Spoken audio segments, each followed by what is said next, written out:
Hola, ¿cómo están? Les quiero presentar una nueva sección que vamos a tener de Entre Líneas, va a estar increíble. Vamos a hablar de un tema que hoy en día es primordial para nuestro país. Y bueno, aquí tengo a Fer Padilla, así que vamos a hablar entre líneas más Fer Padilla de estos temas fintech y finanzas. Hola, ¿qué tal? Bueno, pues soy Fernando Padilla y soy un emprendedor nervioso del mundo del sector financiero no bancario, fintech. Tengo un grupo que se llama Grupo Alifin que se dedica a financiar y a dar soluciones de financiamiento a empresas en México, pymes principalmente, formado por una SOFOM que se llama Predmex, una plataforma de crowdfunding que se llama Lendera. Tenemos Green Rent, GelLab y una recuperadora de crédito, todas enfocadas a ayudar al empresario. También dentro de lo que he hecho fui presidente de la Asociación de Sofomes de México, me tocó dirigir al sector de Sofomes. Actualmente soy presidente de la Asociación de Plataformas de Crowdfunding de México, en la FICO. También estoy ahí de vicepresidente en la Asociación de Emprendedores de México, soy maestro de desarrollo emprendedor y bueno, ese soy yo. Y por último, también tengo un blog, un podcast donde hablo de un poco de mis opiniones sobre ciertos temas de gestión de la pyme y del financiamiento y de cómo manejar el dinero. Gracias, Fer, por la introducción y por estar aquí. Creo que estas pláticas, la verdad, van a aportar muchísimo porque creo que todavía hay varias preguntas sobre la mesa sin contestar para este tipo de temas. Entonces, el tema de hoy que les traemos es las utilidades récord de la banca en México.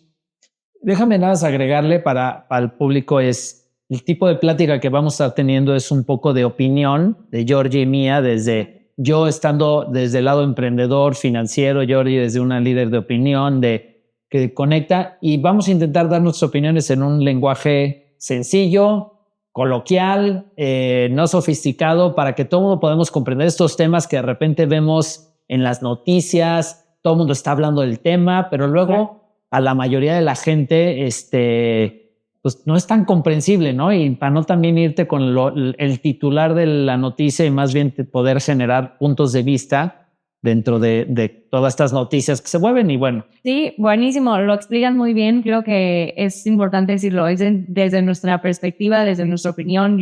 Y que les puedo aportar una perspectiva un poco más desde el, digamos, entry level de este mundo empresarial o mundo financiero, y tú ya tienes toda la experiencia, entonces creo que nos vamos a complementar muy bien. Cuéntanos, Fer, a ver, ¿tú qué piensas de esta noticia de utilidad récord de los bancos en México? Hablemos un poco del modelo de los bancos, cómo funcionan, y después saltemos a estas consecuencias de la utilidad. Bueno, primero hay que entender cómo funciona un banco y cómo funciona el negocio de un banco y para poder luego entender por qué genera estas rentabilidades y por qué se vuelven récords y por qué se vuelven titulares del periódico, ¿no? O de la noticia. A ver, un banco es un negocio que lo que hace, pues tiene dos propuestas de valor principales, ¿no? Una es para el que tiene dinero, el banco te da una cuenta de ahorro o de cheques o un lugar donde guardes tu dinero. Sí. Puedas obtener los servicios que un banco te da, que puede ser un lugar donde guardas tu dinero, donde lo administras, donde puedas sacar efectivo. Inviertes también. Donde puedas invertir, donde te paguen, donde puedas sacar un crédito. Bueno, ese es desde el lado de tu dinero, ¿no? Donde puedes invertir, guardarlo, administrarlo, sacar dinero en efectivo. Y por el otro lado, el otro negocio de los bancos es el crédito, el financiamiento, ¿no? Usar el dinero que la gente guarda o ahorra y el banco prestárselo al que necesita, ya sea a través de una tarjeta de crédito, un crédito personal, un crédito a la empresa, un crédito, un financiamiento al gobierno.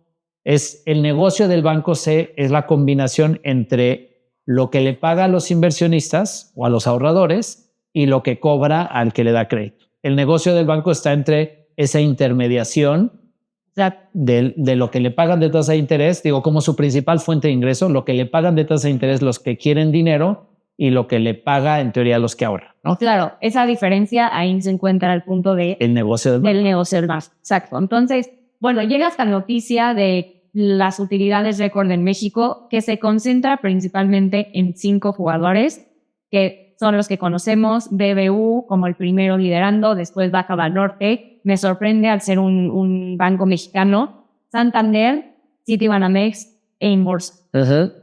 ¿Tú qué piensas de esta concentración? O sea, yo te puedo decir, y lo platicamos antes, hace un ratito, creo que al tener estos bancos, que son los 5 más fuertes, igual te das un poco de detalle que son extranjeros.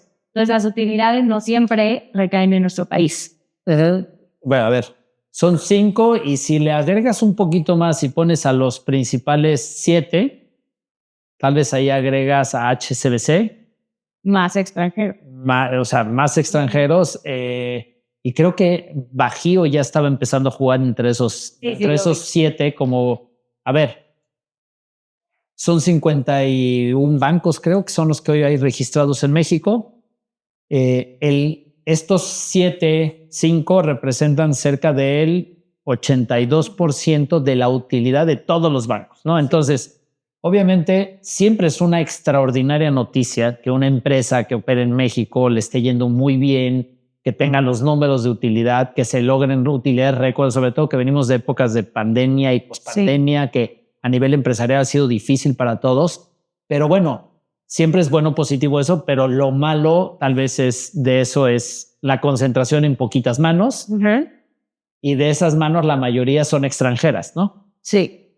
La utilidad es la ganancia que tienen estos bancos de su negocio, de su modelo de negocio. Y pues cuando el corporativo está fuera de México, pues gran parte de las ganancias no se quedan en el país, se van al corporativo para invertir en más cosas. No quiere decir que no inviertan en el mismo país, por supuesto, pero gran parte de la utilidad se va a los conglomerados, a los grandes corporativos, y ahí es donde se guarda el dinero, ¿no? Entonces, pues sí, es bueno que haya empresas con utilidad. Creo que es bueno para la economía, es bueno para el país, hay más empleo, las empresas crecen, pero por el otro lado, pues gran parte de ellos son empresas extranjeras que se llevan la utilidad, que tampoco es malo, sí, pero el impacto de las utilidades en la economía mexicana tal vez es menor, ¿no? Es destacable un Banorte, que es el segundo con mayores utilidades en el país, que ese es un banco 100% mexicano, es muy bueno. Sí.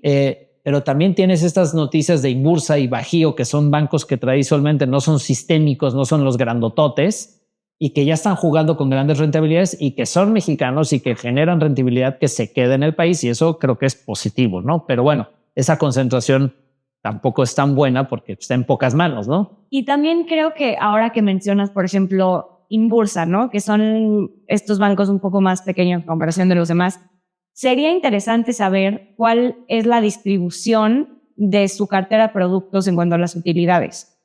¿Por qué? Porque obviamente tienes a un BBVA, ¿no? Que tiene el acceso al 80% más de los mexicanos en general para ofrecerles créditos, por ejemplo. Entonces, a comparación de un Inbursa, que tal vez es un poco más pequeño, que tienen incluso hasta le puedes meter modelos de riesgo distintos, condiciones distintas, productos para otro tipo de mercado, ¿cómo pueden llegar a jugar con esos productos que otros bancos tienen? Claro, a ver, y eso nos regresa tal vez a la parte anterior de dónde genera dinero un banco, ¿no? Decíamos que el principal negocio de un banco en teoría es prestar dinero a la persona, a la empresa, a través de tarjeta de crédito. De ahí genera los ingresos, que de ahí paga sus costos, que es lo que les cuesta administrar una cuenta de ahorro, los sistemas, las sucursales, si paga rendimientos a los ahorradores, pues los rendimientos, ¿no? Ahí está el negocio en prestar. Pero los bancos tienen otras fuentes de ingreso, ¿no? Y que en México también son muy importantes. No me acuerdo el número exacto que representan, pero es un porcentaje importante de sus ingresos que vienen todo lo que son comisiones. Comisiones por tener una cuenta, comisiones por la tarjeta de crédito, comisiones por sacar dinero, comisiones por el portal digital, comisiones por la aplicación, comisiones por un tipo de cambio, ¿no? A la hora de hacer una transacción de tipo de cambio, comisión por administrarte tus inversiones. Sí, por todo hay muchas, la casa siempre gana. Hay muchos ingresos que no tienen que ver con el core del negocio del banco, que son los intereses. En teoría, el principal ingreso del banco es los intereses, ¿no? Lo que presta el dinero, ¿no?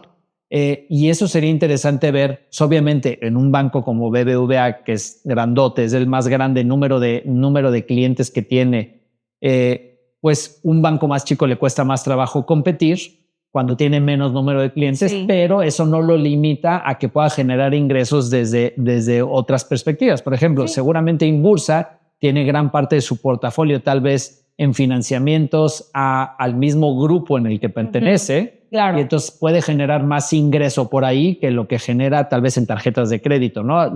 Ya se tendrías que meterte en cada banco, pues cuál es su composición de ingresos, de dónde viene el principal fuente, ¿no? ¿No? Y bueno, más o menos así se explica este tema de por qué y de dónde están generando estas utilidades los bancos. Que bueno, un dato que estuvimos viendo es dentro de BBVA, que es el principal y el más grande y el más rentable de México. De hecho, del 100% de las utilidades de todos los bancos de México, creo que BBVA representa el 32 del 100%, ¿no? Sí, muchísimo. Banorte, que es el segundo, representa el 15%. Entonces, prácticamente entre Banorte y BBVA llevan el 50% de todas las utilidades de todos, ¿no? Del mercado. Pero lo destacable además BBVA, que BBVA es un banco, es español, pero pues tiene en Estados Unidos, tiene en Argentina, tiene en muchos países presencia. Y México, solo México representa el 55% de la utilidad total del grupo. ¿Qué quiere decir? Sí. Para los grupos corporativos bancarios, México es un gran negocio. Un gran negocio. Muy rentable, sí. Es muy rentable. Y era lo que decíamos, o sea, ahí ves la comparativa de, por ejemplo, la penetración de mercado que ha tenido BBU versus los otros. BBU sí tiene más del 80 y tantos % de clientes en la banca de México. Eso. ¿No? Entonces sí, claramente es rentable, hay mucha oportunidad. Pero a ver, hablemos ahora en general de estos retos que vemos todos los días. ¿Tú crees que la banca, aún así reportando estas utilidades y teniendo como las condiciones para seguir en ese track, digamos, de rompiendo récords, ¿tú crees que aún así, bajo esas condiciones, se van a mantener en su mercado core o van a intentar innovar? A ver, déjame, para que todo el mundo entienda esta pregunta que me está haciendo Georgie. A ver, en el mercado a quien atienden los bancos, puedes atender a las personas que les das tarjeta de crédito, cuenta de ahorro, cuenta de inversión, les resuelves las necesidades de las personas, ¿no? Lo que necesitamos las personas de un banco, ¿no? Tu aplicación para depositar, para pagar servicios, pagar la luz, agua, de tu cuenta, lo que quieras. Administrar tu dinero, ¿no? Luego tienes a las empresas. Entendiendo a las empresas, vamos a dividir las pymes, que son las pequeñas y medianas empresas, y las grandes empresas, que son los grandes corporativos, ¿no? También cada grupo de empresas tiene sus necesidades de productos. También la pyme pues, necesita sus cuentas de cheques, sus pagos de nómina, pagos de plataforma para pagar impuestos, formas para recibir pagos, para enviar pagos, pagar servicios, tarjetas de crédito, créditos, financiamiento. Las grandes empresas también, pero tal vez igual se empieza a sofisticar y tal vez también necesitan temas de banca de inversión, asesoría, atención personalizada, levantamientos de recursos para sus temas de financiamiento público, muchas más cosas más sofisticadas. Si no me quiero meter a los productos, pero pues empiezan a requerir más dinero. Y luego también está el gobierno. El gobierno también es cliente de los bancos. Los bancos le prestan a los gobiernos para proyectos de infraestructura, para invertir en sus bonos, para invertir en lo que necesita el gobierno. Todo este tema que luego se politiza y que el gobierno se apalancó de más, normalmente viene de financiamientos de los mismos bancos financiando. Entonces, los bancos tienen distintos mercados a los que atienden. Hablando de todos estos mercados, como ya lo decíamos hace ratito, pues cada banco tiene como su core, su mercado al cual están atendiendo. Pero una de las realidades, y que esto tal vez sería la parte negativa a analizar, es, oye, los grandes bancos, grandes utilidades, también se están invirtiendo muchísimo en tecnología y yo creo que para todos los usuarios de una cuenta de banco nos han hecho la vida más fácil en la transacción, en todo desde el celular, en no tener que ir a la sucursal, todo desde la aplicación, te han facilitado y han invertido muy bien y eso ha hecho que pues capten más dinero, que pues estés más contento trabajando con ellos. Pero dentro de esta gama, cuando tú analizas el otro lado, los segmentos de clientes, ¿no? Ves tarjetas de crédito, el crecimiento de tarjetas de crédito, créditos personales, crédito consumo, número de cuentas que están abriendo, están creciendo. México, a comparación de otros países, estamos años luz de penetración financiera a las personas y a las empresas. Pero bueno, más allá de eso, se ve que los bancos están trabajando en personas físicas, va creciendo todos. Inclusive en tarjetas de crédito empiezan a entrar nuevos jugadores. La cartera está creciendo en todo el país. Está creciendo. Fintech también se está llevando un buen cacho de esa cartera. Entran nuevos jugadores desde las retails como Liverpool, Palacio, que están dando tarjetas de crédito, como los fintechs o los neobancos como Nubank, Clara, y que empiezan a repartir tarjetas, que es parte del producto bancario, aunque no son bancos todos. Y eso está bien. Luego también ves el financiamiento. Voy a dejar el de pymes al final. Luego ves el financiamiento a gobiernos y el financiamiento a grandes empresas, donde el de gobiernos pues depende del ciclo político, inversión, pues puede incrementar, bajar, pero normalmente se mantiene ahí en un crecimiento estable. El de grandes empresas, que representa pues el financiamiento y la inversión que grandes empresas están haciendo en México o que requieren para financiar sus operaciones, pues también va creciendo año tras año. Pero el que no crece está igual, y el que tal vez no se desglosa en esta fotografía es el del mercado pyme. El mercado pyme, de hecho, ha tenido decrementos desde la pandemia. Es decremento la cartera de crédito a las pymes. Tal vez este último año, 2023, tuvo un incremento, tal vez recuperación de lo que se había perdido en los años anteriores. Y también, si lo juntas, debe ser muy relacionado a la pandemia. Muchas. Sí. ¿Sabes? Pero eso es referente. Es totalmente, ¿no? Y tiene totalmente justificación. En general se reduce por esa misma razón de la pandemia. Es normal que el banco juegue. Es más, está prestando no su dinero. El banco no presta su dinero, presta el dinero de los ahorradores. Y el dinero, si lo ves así, hay gente que solo ahorra y lo tiene ahí en su cuenta, dinero, como dicen, barato. Dinero, no, para el banco es baratísimo, porque hoy, lamentablemente, pues por guardar tu dinero en el banco, no te dan rendimientos. O sea, si lo inviertes, puedes generar rendimientos, pero el banco no te paga rendimientos por guardar el dinero, te cobra por guardarlo. Entonces, para el banco es gratis el dinero, casi. Y si entiendes que el banco presta su dinero, pues obviamente en épocas como pandemia, pues el banco tiene que jugar conservador, no puede prestarlo porque estamos viviendo una crisis. Está bien, se entiende. Pero cuando tú analizas en este producto principal bancario, que es el crédito, ves el crecimiento a grandes empresas, el crecimiento a gobierno, pero a pymes una reducción o crecimientos muy chiquitos. Es más, en el Banco de México, en un reporte estaba leyendo el otro día, cuando lo desglosas, la cartera de crédito de los bancos a pymes no representa, no me acuerdo, creo que no representaba más del 10% de todo lo que se da crédito. Y dices, bueno, pero las pymes son chiquitas. Pero si entendemos que las pymes son el core, es el centro de la economía del país, o sea, el 99% de las empresas en México son pymes. Sí. Emplean al 70, hay diferentes estadísticas de dónde las sacas, emplean entre el 70 al 80% del total de los empleados formales del país, lo generan las pymes, no las grandes empresas, no el gobierno, las pymes. Pero en el producto de financiamiento, las pymes, una estadística de Banco de México hablaba del 35% de las pymes tienen productos financieros. Sí. Cuando no suena lógico, cuando el 100% de las grandes empresas tienen productos financieros, ¿no? Entiendo, para los bancos una pyme es más riesgosa, es más chiquita, es más complicada atender. El modelo de riesgo fuera diferente. Exactamente. Pero entonces dices, oye, a ver, tenemos bancos hiperrentables, más rentables que todos los países del mundo. Los bancos están teniendo un resultado extraordinario, aplaudible, extraordinario para México. Pero el sistema financiero, hay algo roto ahí, porque el principal destino productivo, que son las empresas, representado por las pymes, que generan más del 50% de la economía de este país, no están siendo realmente atendidos por los bancos. Entonces, regresando a tu primera pregunta, oye, ¿los bancos se mantendrán en este core de lo que hacen hoy?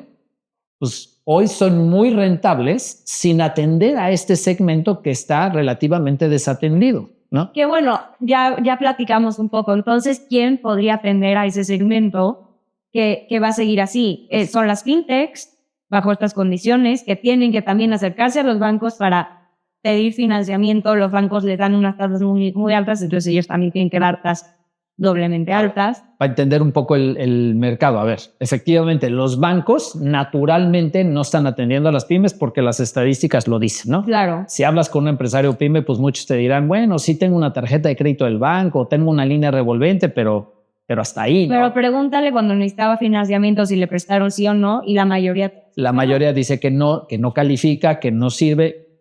Pero más allá de eso, el banco no está realmente atendiendo a las pymes. ¿quién está atendiendo a las pymes? ¿No?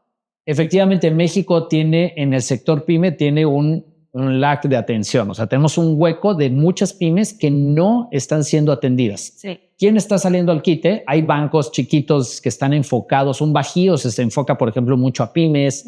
Están haciendo un Banregio, el mismo Inbursa, y otros bancos están como queriendo enfocar a este segmento sin realmente hacerlo para resolver este tema de penetración de pymes. Por otro lado, decías, las fintechs, están las SOFOMES, Sí. están las SOFIPOS, están infinidad de figuras hoy financieras. Para que entiendas un poco, el sistema financiero hoy está formado por cerca de 3,000 instituciones. Muchísimo. De esas 3,000 instituciones, solo 51, ya no me acuerdo si son 50 o 51, son bancos. ¿Qué quiere decir? La mayoría de los jugadores del sistema financiero no son bancos, no son estos grandotes que están jugando las utilidades. Es el sistema financiero mexicano. De hecho, el principal jugador en el sistema financiero son las SOFOMES. Las SOFOMES representan el 57% de todos los jugadores financieros. Sí. Una SOFOM es una sociedad financiera de objeto múltiple. Para que todo el mundo entienda, es una empresa que solo se dedica a prestar dinero. No puede darte una cuenta de ahorro, no capta dinero del público general. Consigue el dinero del banco, de un fondo, de un mercado público, del capital propio, y ese dinero lo presta, ¿no? Es el 57%, ese es el modelo de las SOFOMES. Las SOFOMES pueden ser fintech o no fintech. Hay SOFOMES fintech como Confío, es una SOFOM, por ejemplo. Hay SOFOMES tradicionales que operan como un banco tradicional.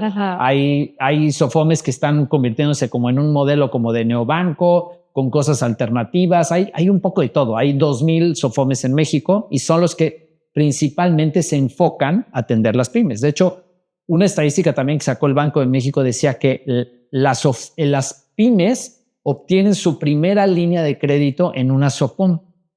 Y gracias a la línea de la SOFOM, muchas pymes consiguen su primer crédito bancario. Por el historial que vayan teniendo. Porque la SOFOM toma el riesgo de la pyme, le da el crédito a través de sus modelos, sea cual sea, le dan el crédito, empiezan a generar un historial crediticio y el banco entonces puede leer más fácil a la pyme, y entonces el banco, como ya vio que tiene un historial crediticio bueno, pues entonces el banco le es más fácil prestar el dinero y entonces la pyme se empieza a incluir. Sin embargo, estas 2,000 pymes, este 57%, no ha logrado cubrir la necesidad de las pymes. ¿Por qué? Porque lo malo que tienen las SOFOMES al no poder captar del público general, uno, siempre están limitados en la cantidad de dinero que tienen. Que tienen o que pueden ellos mismos también levantar. Uno, exactamente, porque ya es un tema de levantan dinero de riesgo, dinero para prestar. Por ejemplo, van al banco, SOFOM va a BBVA y le pide un préstamo, BBVA le presta a la SOFOM a una tasa, la tasa que presta el banco, y lo que hace la SOFOM es tiene que prestar ese dinero más alto de lo que le prestaron, hace el mismo negocio que el banco, pero a diferencia del banco que no le paga nada al ahorrador y el dinero le cuesta cero, pues la SOFOM ya entra con una tasa de interés que le cobra el banco y luego se lo presta a la pyme. Con su deuda, digamos, y entra con término. Exactamente. Y entonces normalmente eso hace que las SOFOMES igual sean un poquito más caras. Claro. No siempre, porque yo he visto SOFOMES que prestan inclusive más barato que bancos porque consiguen su dinero no del banco, sino de un fondo de capital o de temas bursátiles. Eso también es bien interesante porque está toda la conversación constantemente, seguro lo has escuchado, que en México hay mucho dinero que no se está usando.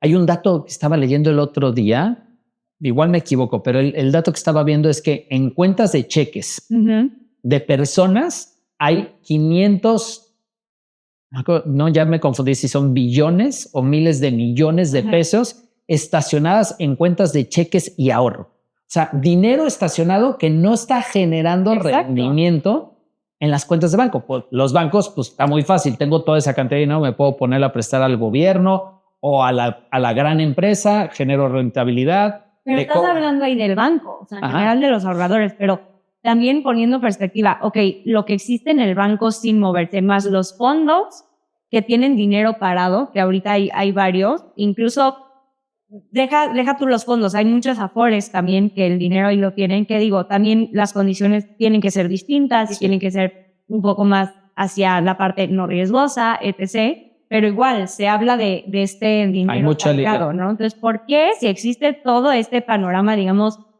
a nuestra perspectiva o desde nuestra vista muy favorable para las pymes, no hay acceso A ver, a él? ahí te va.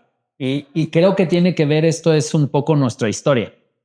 México, como pues, todo el mundo sabe, ha pasado por muchas crisis económicas. Llevamos 20 años de una época macroeconómica envidiable para muchos países. Hemos tenido un tipo de cambio relativamente estable, hemos tenido una inflación controlada, hemos tenido una economía creciente, conectada por los tratados de libre comercio, el nearshoring, y por también el crecimiento de la población, estabilidad, social, educación. política, ante lo que cabe, la verdad, de conversar con los países, México es un paraíso. Es un paraíso y eso ha ayudado a que México empiece a desarrollarse como un país estable. Sí.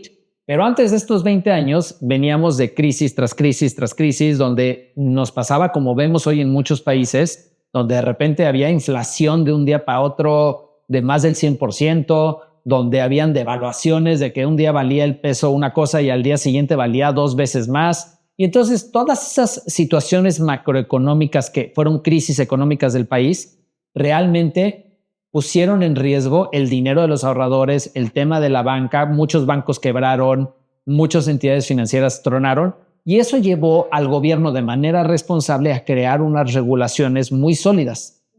Regulaciones desde las reglas que le ponen a un banco para ser banco. Que está bien. No, son muy buenas. O sea, sólidas. Se me creó una regulación. Sí. México tiene una de las regulaciones más fuertes que le da estabilidad al país. Es muy buena. Pero lo negativo de esta regulación tan fuerte que creció y nació desde épocas de crisis para controlar tipos de cambio, inflación, etcétera, pues medio que amarra, ¿no? Es muy rígida. Es muy rígida. O sea, la verdad no existe y tú lo has vivido, tú estás metido en este ecosistema, no te permite como empresa ni siquiera tener la flexibilidad de moverte. No, exactamente. Y entonces, los bancos tienen mucho dinero. Sí. Tienen muchas también limitantes. No es que los bancos sean malos y no le quieran atender a las pymes. Es que muchas veces regulatoriamente les cuesta trabajo poderle dar un crédito, regulatoriamente hablando, a una pyme.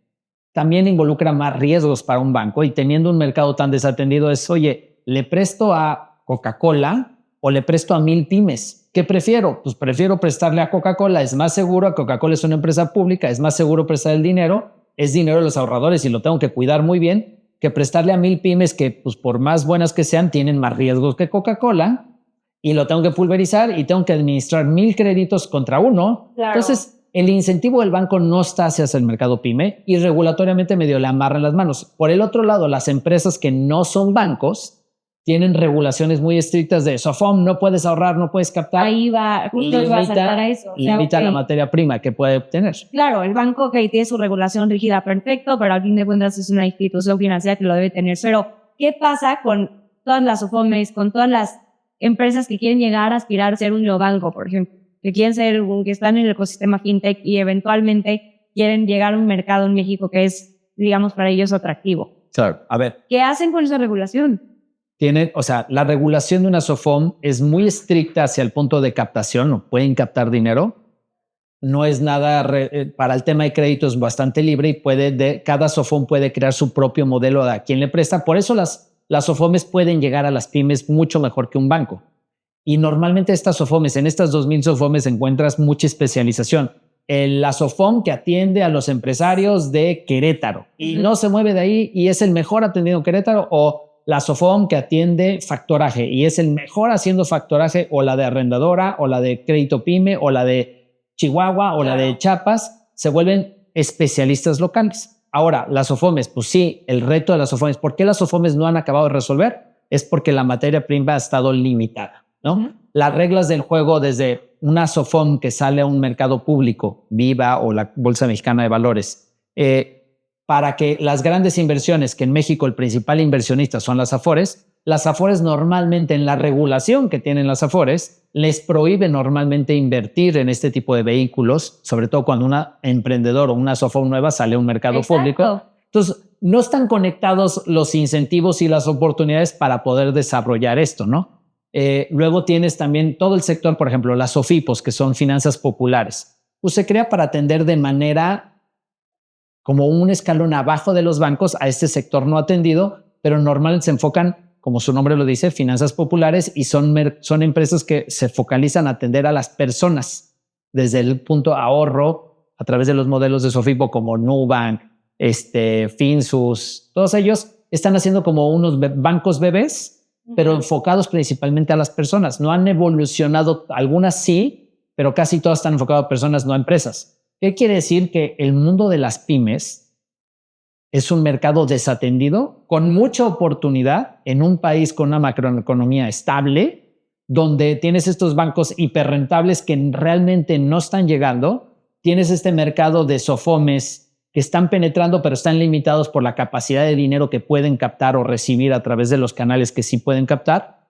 Entonces hay una oportunidad para un capital, para un inversionista de entrar a este mundo, porque es un mercado estable, no atendido y con un canal de distribución enorme, más grande que cualquier banco. Entonces, son 2,000 SOFOMES, y si alguien entrara a utilizar los SOFOMES como canal de distribución y puede inyectar dinero de manera barata, pues es oro molido, ¿no? Y entonces desarrollar un mercado que hoy los bancos no es que no puedan, es que tal vez no hay tanto interés. Exacto, más bien no es que no puedan, es que no quieren. Porque si te pones a pensar, o sea, suena muy romántico el término, ¿no? Suena muy romántico hay un mercado desatendido y tenemos que atenderlo nosotros, los que podemos, tipo las fintechs o las SOFOMES, o los que les podemos otorgar estas facilidades, ¿no? Pero después, realmente para el empresario, para el emprendedor que tiene una pyme, pues sí, no volteas a ver, ¿sabes? Tampoco a las SOFOMES o a las fintechs que te están ofreciendo unas condiciones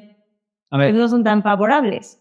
No es eso tampoco. A ver, aquí es donde entra otra variable más al tema financiero y la educación financiera. Somos un país con una educación financiera muy atrás de otros países. En el sistema educativo no tenemos educación financiera. No hay. La educación financiera en México se aprende aprendiéndola, experimentándola. Y eso hace que hoy, en una estadística que lanzó el INEGI con la Comisión Nacional Bancaria de Valores, donde entrevistaban a empresarios que tenían más de 5 empleados formales, o sea, empresas ya formales, quítate toda la informalidad, empresas formales que tienen más de 5 empleados, que tienen cuenta bancaria, y les preguntaban si sabían que existían las SOFOMES. Creo que la estadística decía solo el 44% de los empresarios conoce que existen las SOFOMES. Entonces, ya de inicio ahí está roto la... O sea, si el empresario no sabe que tienes opción, pues menos la va a ir a buscar. Ahora, si te vas a fintechs, pensando en el crowdfunding, ¿no? Que son estas nuevas plataformas que conectan al inversionista. Ellos no captan dinero, sino que conectan a estas personas que tienen dinero con el que necesita, y hay plataformas como Lendera, como Brick, como bueno, hay varias, ahí en la FICO, ahí están todas agrupadas, que conectan el dinero con el empresario y están atendiendo, no me quiero meter ahí para no mezclar ahorita la conversación de los bancos, pero están atendiendo, y hicieron esta misma pregunta: ¿quién conoce crowdfundings a los empresarios? Y hay menos del 20% de los empresarios saben que existen los crowdfundings. Entonces, también no es que el sector financiero sea malo atendiendo a las pymes, sino también que el empresario pyme tiene poca educación financiera, poca curiosidad para entender todas las opciones que tiene para resolver sus necesidades de financiamiento. De acuerdo, 100% de acuerdo. Y además también en la educación financiera, todavía el empresario, por este mismo tema, que no hay educación financiera, gran parte de los empresarios no saben utilizar el apalancamiento como una herramienta de crecimiento. ¿Qué quiere decir esto de apalancamiento como una herramienta de crecimiento? Es utilizar el crédito del banco, de una SOFOM, para crecer su negocio. Todavía se refleja en la educación financiera, porque es el miedo que siempre ha tenido de la historia de, oye, se acercó al banco, pidió un crédito para crecer su negocio y lo perdió. Y le cobraron no sé cuánto interés y ese es un concepto erróneo. Sí, claro que es erróneo, pero como ahí está dentro. Pues, la estadística te dice por qué es erróneo.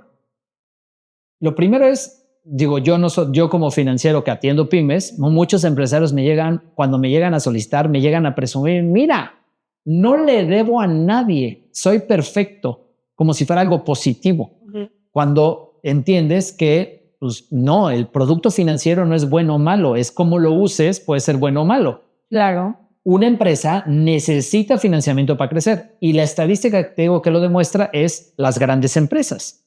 El 100% de las grandes empresas del mundo y de las de México, que son empresas tal vez públicas, globales, todas tienen productos financieros porque entienden que utilizar el dinero de alguien más para crecer su negocio de manera responsable y controlada es una decisión financiera correcta que incrementa la rentabilidad y el crecimiento de la empresa.